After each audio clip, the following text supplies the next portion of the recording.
ഞങ്ങളുടെ MLA അയ്യോ ഓർമ്മിപ്പിക്കല്ലേ പൊന്നെ. ഞങ്ങളുടെ MLA വായിക്കാത്ത കയറി വിടുവിച്ചാലേ ശരിയാവും. 10 ദിവസം ഇത് ഓടിക്കണം കേട്ടോ.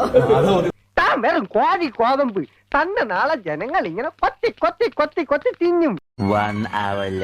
നടൻ ടിനി ടോമിനെതിരെ ആഞ്ഞടിച്ച് അമ്മ മുൻ ജോയിന്റ് സെക്രട്ടറി അൻസിബ ഹസൻ. ഇങ്ങനെയുള്ള ഊള കേസൊന്നും ഇവിടെ എടുക്കാൻ പറ്റൂല എന്നാണ്. ഇവൻ ഇത്തിരി ദഹനക്കേടിന്റെ അസുഖം ഉണ്ടെന്നാ തോന്നുന്നേ. എന്തെങ്കിലും സംസാരം ഇവിടെ പറയണം. ഞാൻ ഈ കോളനിയിലെ വനിതാ വിഭാഗത്തിന്റെ പ്രസിഡന്റാണ്. ശ്വേതാൻ മേനോൻ എന്ന് പറഞ്ഞ ഒരാളെ നോക്കൂത്തിയായിട്ടിരിക്കണല്ല. അത് വാഴയാമത്തായിട്ടാ. വാഴയാണെങ്കിൽ എന്താ വാ തുറന്ന് പറഞ്ഞൂടെ? മനുഷ്യനല്ലേ ചോദിക്കണത്. ഞാൻ സഹകരിച്ചപ്പോൾ ശ്രദ്ധിക്കുക. എന്റെ ഏറ്റവും വലിയ ആശ എന്ന് പറഞ്ഞാൽ ശ്രദ്ധിക്കാത്ത ശരിയാടാ, ശ്രാങ്ക് മായാവിയുടെ ആശാൻ തന്നെയാ. എന്നാ ഒത്തൊരുമ. അതേപോലെ മീനാക്കുരുപ്പിനോട് മോശമായി പെരുമാറി അങ്ങനെ ഒരു പ്രശ്നങ്ങൾ ഇതിനിടയ്ക്ക് അങ്ങനെ ഒരു സാധനം ഇറക്കിയോ? ഇത് വ്യക്തിപരമായിട്ടുള്ള വൈരാഗ്യം എന്റെ മനസ്സിലുണ്ടാവാറില്ല. ബാബു, ആ ജ്യോത്സ്യൻ കാറ്റുപായ ഗോപീകൃഷ്ണനെ ഒന്ന് വിളിക്കണം.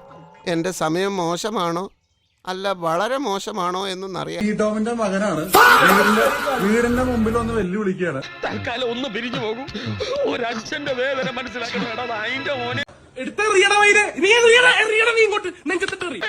കൊള്ളിച്ചിടിക്കാൻ എനിക്ക് അറിയാൻ മേലഞ്ഞിട്ടല്ല. ഈ തടി ഇത്രയും പെരിപ്പിക്കാൻ ഞാൻ എന്തുമാത്രം പണം ചെലവ്